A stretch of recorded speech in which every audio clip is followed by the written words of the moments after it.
नमस्कार, मैं हूं अंकुर और आप देख रहे हैं सत्य हिंदी। सत्य हिंदी के न्यूज़ बुलेटिन्स को आपका लगातार प्यार मिल रहा है, भरपूर प्यार मिल रहा है, इसके लिए आपका बहुत शुक्रिया। और इसी के साथ अगर आप सत्य हिंदी के ऐप को भी डाउनलोड कर लेंगे तो आपको सत्य हिंदी के सारे कार्यक्रम, सारी खबरें एक जगह पर मिल जाएंगी और आपको ज़्यादा इधर से उधर जाने की ज़रूरत नहीं पड़ेगी। तो अब देख लेते हैं अब तक की खबर। भारत के लिए अर्थव्यवस्था के स्तर पर एक और बुरी खबर है। भारत का जून में व्यापार घाटा बढ़कर रिकॉर्ड 25.63 बिलियन डॉलर हो गया है। व्यापार घाटा का मतलब है कि भारत बाहर से जितना आयात कर रहा है उसके मुकाबले दूसरे देश भारत से खरीदारी कम कर रहे हैं। वाणिज्य और उद्योग मंत्रालय द्वारा सोमवार को जारी व्यापार आंकड़ों से पता चलता है कि जून में समाप्त होने वाले चालू वित्त वर्ष की पहली तिमाही में व्यापार घाटा एक साल पहले के मुकाबले 31.42 अरब डॉलर से दोगुना होकर 70.25 अरब डॉलर हो गया है, जबकि जून महीने में भारत का मर्चेंडाइज व्यापार घाटा बढ़कर 25.63 अरब डॉलर हो चुका है। जून महीने में भारत का आयात 51% बढ़कर 63.6 अरब डॉलर हो गया। वहीं भारत के निर्यात में 16.8% की ही बढ़ोतरी हुई। बता दें कि भारत का कोयला आयात 3 गुना से भी ज्यादा बढ़ा है। वहीं सोने के आयात में 169% की बढ़ोतरी हुई है और यह आंकड़ा 2.6 अरब डॉलर पार कर गया है। पेट्रोलियम के आयात में भी 94.2% की बढ़ोतरी हुई है। सोमवार को जब महाराष्ट्र की विधानसभा में फ्लोर टेस्ट हो रहा था तो कांग्रेस के 11 विधायक इससे गैर हाजिर रहे। इन विधायकों में पूर्व मुख्यमंत्री अशोक चौहान भी शामिल हैं। इतनी बड़ी संख्या में विधायकों के गैर हाजिर होने के बाद तमाम तरह के सवाल उठ रहे हैं। इससे घोर लापरवाही भी बताया जा रहा है। रविवार के दिन स्पीकर के चुनाव में महाविकास आघाड़ी को 107 वोट मिले थे, जबकि सोमवार को यह आंकड़ा गिरकर 99 रह गया। ऐसा क्यों हुआ, ये सवाल पूछा जा रहा है। ऐसी चर्चा है कि इनमें से कुछ विधायक दूसरे राजनीतिक दलों के संपर्क में हैं। महाराष्ट्र कांग्रेस के वरिष्ठ नेता ने द इंडियन एक्सप्रेस से कहा कि विधायकों का इस तरह का व्यवहार बेहद चौंकाने वाला है और ये उनकी लापरवाही को दिखाता है। कांग्रेस के राष्ट्रीय सचिव और महाराष्ट्र के प्रभारी एच के पाटिल ने कहा कि 8 विधायक देरी से पहुंचे और लॉबी में इंतजार करते रहे। उन्होंने कहा कि वे लोग बारिश के कारण जाम में फंस गए होंगे और कभी कभी ऐसे कुछ कारण हो जाते हैं। पूर्व मुख्यमंत्री अशोक चौहान ने भी कहा कि वे लोग 2 से 3 मिनट देरी से पहुंचे थे और तब तक विधानसभा के दरवाजे बंद हो चुके थे।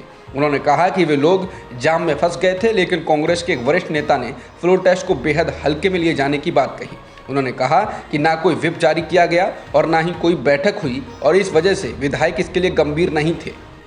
Central board of direct taxes ने कहा है कि इनकम टैक्स डिपार्टमेंट ने पिछले हफ्ते छत्तीसगढ़ में एक व्यापारिक समूह और एक सरकारी अधिकारी के 30 से अधिक आवासीय और व्यावसायिक परिसरों पर छापेमारी करते हुए 14 करोड़ रुपए की अघोषित नकदी और आभूषण जब्त किए हैं। इसके बाद छत्तीसगढ़ के मुख्यमंत्री भूपेश बघेल ने सोमवार को कहा कि महाराष्ट्र में सरकार गिराने के बाद ईडी, आईटी और सीबीआई जैसी केंद्रीय एजेंसियां अब झारखंड, छत्तीसगढ़, राजस्थान, पश्चिम बंगाल और दक्षिणी राज्यों की ओर रुख करेंगी।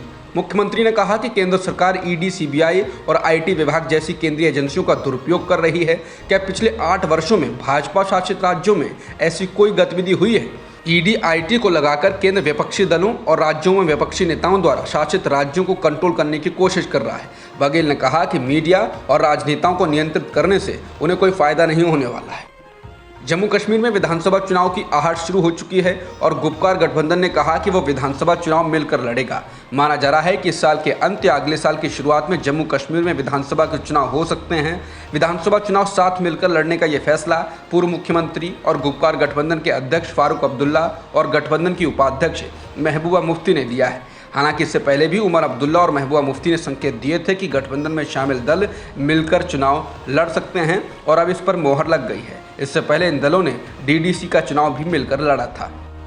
उत्तर प्रदेश के संभल में तालिब हुसैन नाम के शख्स को हिंदू देवी देवताओं की तस्वीर वाले अखबार में चिकन बेचने और पुलिस टीम पर हमला करने के आरोप में गिरफ्तार कर लिया गया।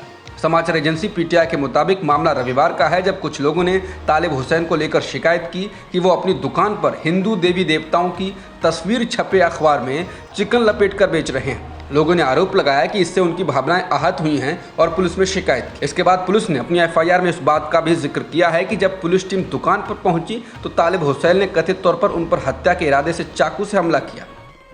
लगातार आहत हो रही भावनाओं के बीच अब काली देवी को लेकर विवाद हो गया है। ये विवाद फिल्म काली के पोस्टर को लेकर हुआ है और डायरेक्टर की मुश्किलें बढ़ गई हैं।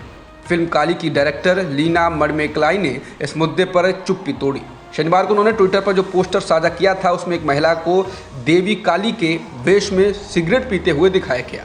इसके बैकग्राउंड में LGBT कम्युनिटी को दर्शाया गया है। इसके बारे में उन्होंने ट्विटर पर एक बयान दिया और लिखा कि कैसे उन्हें खुद को व्यक्त करने से कोई नहीं रोक सकता। लीना, जो टोरंटो स्थित भारतीय स्वतंत्र फिल्म निर्माता हैं, ने तमिल भाषा में लिखा, मेरे पास खोने के लिए कुछ नहीं है। मैं एक ऐसी आवाज़ के साथ रहना चाहती हूँ जो बिना किसी डर के बोलती है जब तक वो है।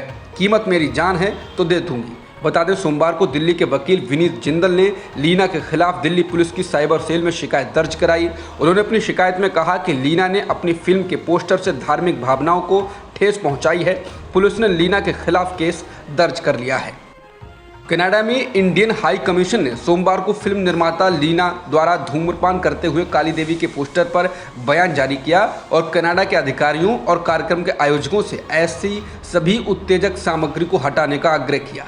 एक बयान में हाई कमीशन ने कहा कि उन्हें कनाडा में हिंदू समुदाय के नेताओं से आगा खान म्यूजियम में अंडर द टेंट प्रोजेक्ट के हिस्से के रूप में दिखाई जाने वाली एक फिल्म के पोस्टर पर हिंदू देवी देवताओं के अपमानजनक चित्रण के बारे में शिकायतें मिली हैं। बयान में कहा गया है कि टोरंटो में कार्यक्रम के आयोजकों को इन चिंताओं से अवगत कराया गया है। बयान में कहा गया है कि हमें यह भी बताया गया है कि कई हिंदू समूहों ने कार्रवाई के लिए कनाडा में अधिकारियों से संपर्क किया है। हम कनाडा के अधिकारियों और कार्यक्रम के आयोजकों से ऐसे सभी भड़काऊ सामग्री को वापस लेने का आग्रह करते हैं। अमेरिका में एक बार फिर जबरदस्त फायरिंग हुई है जिसमें 6 लोगों की मौत हो गई है। फायरिंग उस वक्त हुई जब अमेरिका की आज़ादी वाले दिन के मौके पर परेड निकाली जा रही थी। हाईलैंड पार्क के शिकागो उपनगर में हो रही इस परेड के दौरान एक बेहद ताकतवर राइफल से छत से गोलियां चलाई गईं। इस फायरिंग में 36 लोग घायल हो गए। घायलों में से कुछ की हालत बेहद गंभीर है। फायरिंग के बाद पुलिसकर्मियों ने हमलावर को दबोच लिया। संदिग्ध हमलावर का नाम रॉबर्ट क्रीमो है और उसकी उम्र 22 साल है। फायरिंग की वजह से परेड के दौरान बना माहौल मातम में बदल गया। फायरिंग के बाद लोग दहशत में आ गए और इधर उधर भागने लगे। फायरिंग की वजह से आगे के सभी कार्यक्रमों को रद्द कर दिया गया है। राष्ट्रपति जो बाइडेन और उनकी पत्नी इस घटना के कारण बेहद दुखी हैं। अब तक की खबरों में इतना ही। बाकी खबरों के लिए आप बने रह सकते हैं सत्यहिंदी.com के साथ।